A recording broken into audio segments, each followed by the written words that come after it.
Hi guys, so I'm back. It's been almost 3 weeks and I thought I would kind of like jump on here to explain everything before I kind of just started posting my normal content again. As you guys know, if you've been following me along, I contracted COVID. So I've been recovering from that for the past 2 weeks. Well, technically like almost 3 weeks, but the worst of it has kind of like passed, and I'm kind of dealing with like the back end of it, which is like, as you can listen to my voice, I don't have a much breath, I guess I could say, to explain myself, but I thought that I pre-filmed videos before I'm posting this one, and I wanted to give you guys like a lowdown of like how I felt those 2 weeks that I had COVID. It knocked me on my ass. I've never been so sick in my entire life, and through my sickness I was listening to other YouTube videos on other people's symptoms, and I have to say that my symptoms from the videos that I listened to, I definitely had the worst of all the symptoms that people were explaining. So I kind of wanted to sit down and go through every single day of how I felt, my symptoms, what I was feeling, and you know, kind of give you guys some clarity on how I'm doing, and you know, why I was totally almost MIA. I tried keeping up with some of you guys, but I just got too sick and I just had to stop like all kind of communications with anybody. So you guys have to give me a second, because sometimes it's hard to breathe sometimes. So I believe that I contracted COVID October 29th or either October 28th, 29th, or the 30th. And I had gone out to a haunted house that allows them to touch you.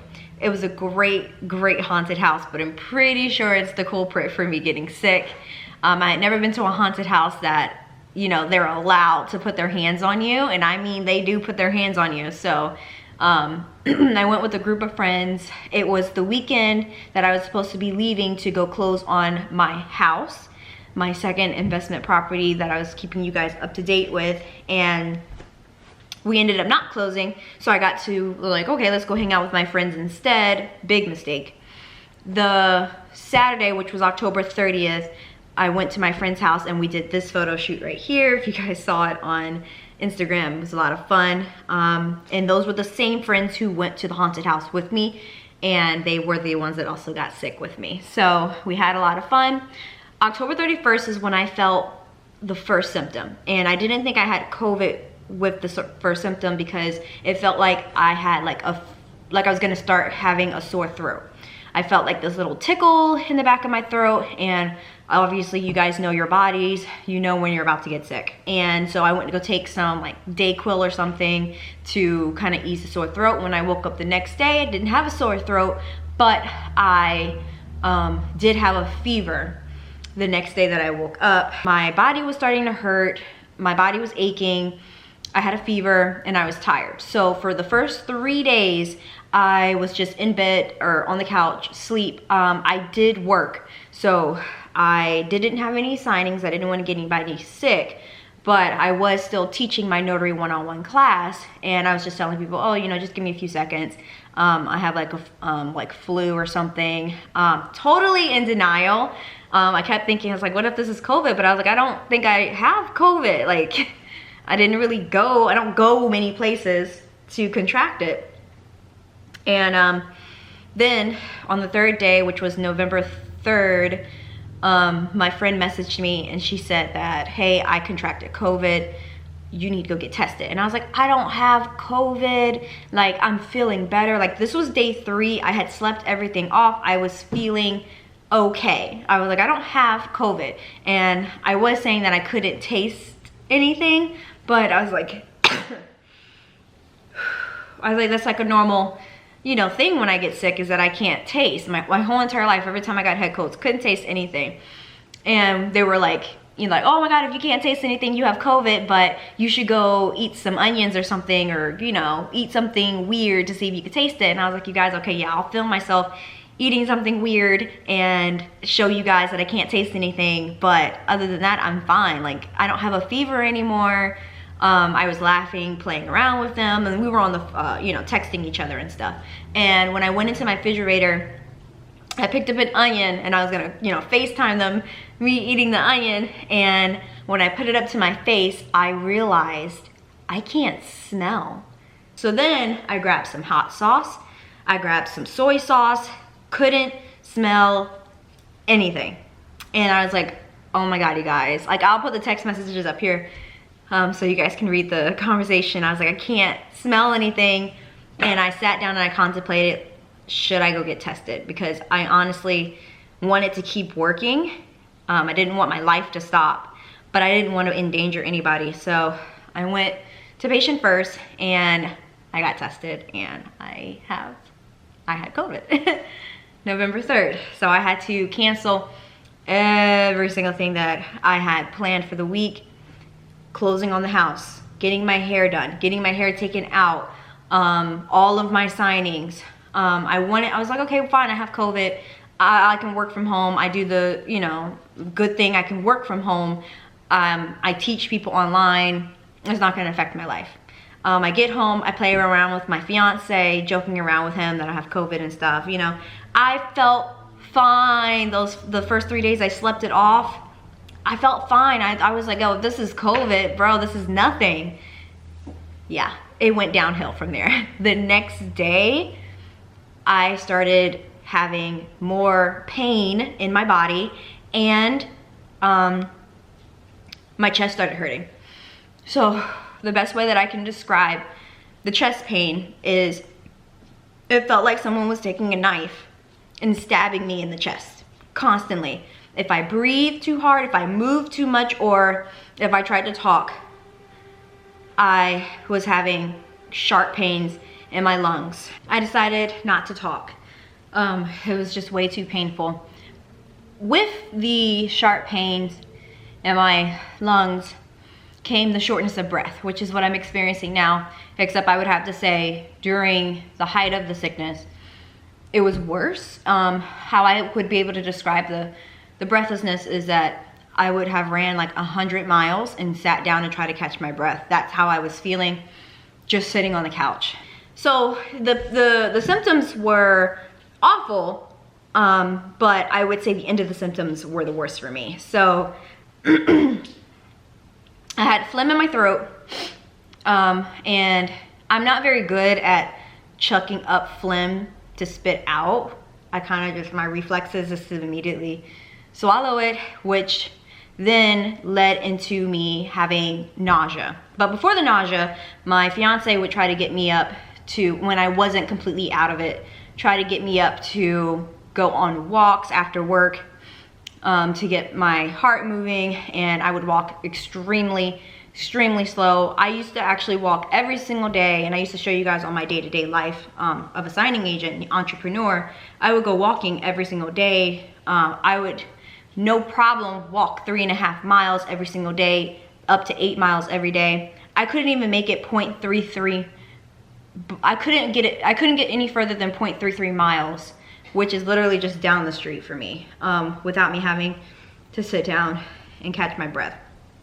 What people don't talk about with COVID is that there are days where you'll feel like you're getting better and you feel like you're in the clear, and then the next day you're just knocked on your ass again, and it's just like 10 times harder. And that's what would happen to me, is that I would be up, you know, like coherent, not up doing stuff, but I would be coherent. I could get up and walk to the kitchen. That was about it. I would go to the backyard, sit down in the grass, and I would have the sun heat me up. But if the sun heated me up too much, then I would become nauseous and want to throw up. So I could only spend about like less than 5 minutes outside on the ground, and I would have to come back in and cool my body off. I didn't eat for 10 days. I had no appetite at all. I would probably try to eat some fruit. I ate a lot of fruit because it was the one thing that I couldn't taste, but I could register the flavor. So I knew it was sour and juicy, and that's the only things that I would eat until I started throwing them up a little bit later. So no register of hunger. If I thought about food I wanted to throw up, I would just literally sit on my couch and lay down. I also experienced not really confusion. I don't know if I would call it confusion, but there was this one point where I would like try to turn on the TV and listen to like a TV show. I don't really watch TV, but when you're laying down for like 24 hours of the day, you want to try to find something that's going to occupy your time. And I would turn on the TV and try to watch like some stupid show, and I couldn't understand what they were talking about. Like the words just weren't registering to me, and eventually I just turned it off, and I would just like stare. Like I would lay down on the couch and just stare at the ceiling every single day, for all hours unless I was asleep. I was either asleep or staring at the ceiling. I did, however, get on my phone to watch like short YouTube videos before I would pass out again. And there was like a point within the first few days where I was talking to you guys, but pretty soon I just couldn't, I didn't have the energy to keep up with everybody. So I kind of just told you guys how I was feeling twice. And I read a lot of your messages.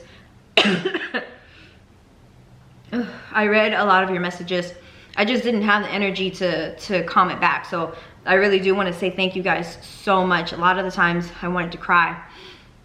Speaking of crying, I did cry twice during those 2 weeks, and I actually wanted to cry a lot more, but I figured out on the first two cries that if I cried, the breathlessness, the stabbing of my lungs, and then the nausea all together was a no-go. If I cried, I would breathe too hard, which would hurt my heart, which would then it was uncontrollable trying to catch my breath, and then I would throw up. So it was really hard for me to try to get my emotions in check, because you know, the kids moved out of the house when I got COVID, and my fiance works a normal 9 to 5, so I was home alone. So sometimes the emotions would just come to you, you know, everything that was going on. Like I felt like I was losing my ambition, which I did. I lost my ambition.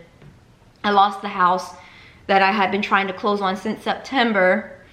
I wasn't talking to my mom at that point. We had gotten into a fight maybe a few weeks before I got COVID. So like everything was just hitting me. I was alone and I was in pain. Everything was just hitting me, and I was just like busting out crying. I couldn't keep my emotions to myself. Whew.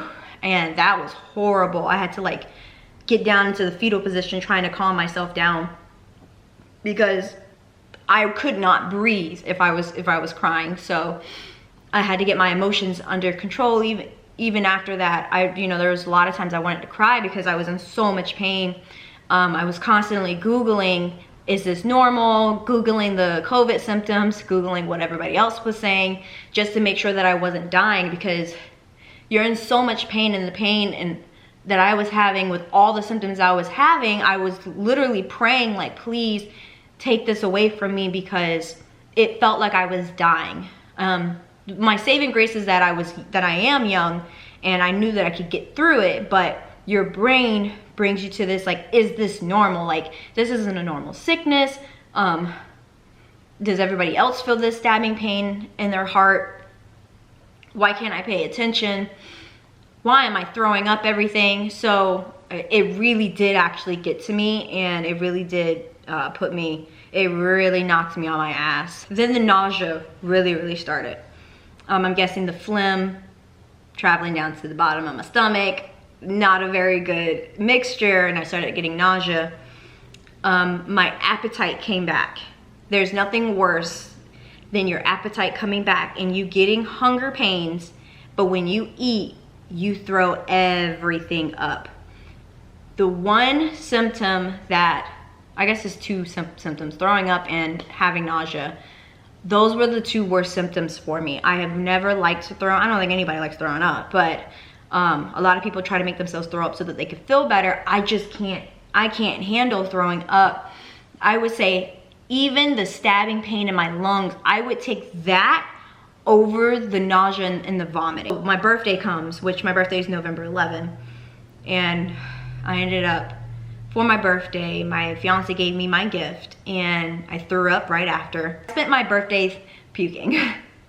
Now my friends, I'm not vaccinated. My friend that's a girl, her name's Haley, she is half vaccinated, and then her boyfriend is fully vaccinated, and I bet you guys can tell who probably had the brunt of it all. So her boyfriend, who was fully vaccinated, he got like a fever. He wasn't really that sick, but he did test positive for COVID. My friend Haley is half vaccinated. She had about as much bad symptoms as me, but she got better quicker and it didn't last as long for her. That is my COVID symptoms and story. I got better November 13th, and I'm still, you know, I guess it's called a long hauler, where breathing, I'm fine breathing. Sometimes when I yawn it hurts, but you know, I get out of breath super easily, so I'm still you know, working on that. I don't know if you guys can hear my cat running around. But yeah, I just didn't want to jump back up here into like the normal videos that I filmed before I got sick, and just be like, oh hey guys, welcome back to my channel. No, I wanted to give you guys like a real deal update on my life, and yeah, we're gonna try to get back into the groove of things, but I still kind of lack motivation, so I'm still trying to, you know, get that back. I'm glad to be back. I hope you guys forgive me for leaving. You know, health comes first. It was horrible. I would never wish this type of sickness on anybody, and I can totally understand why people die from this. Look out for my next video after this one. Have you guys ever had COVID? What was your experience? Do you know anybody with COVID? And yeah, put it down below, and I will see you guys in the next one. Thanks so much for the get well soon messages you guys sent me, and I am now 28 years old. So thanks guys. Here's to getting better. Bye.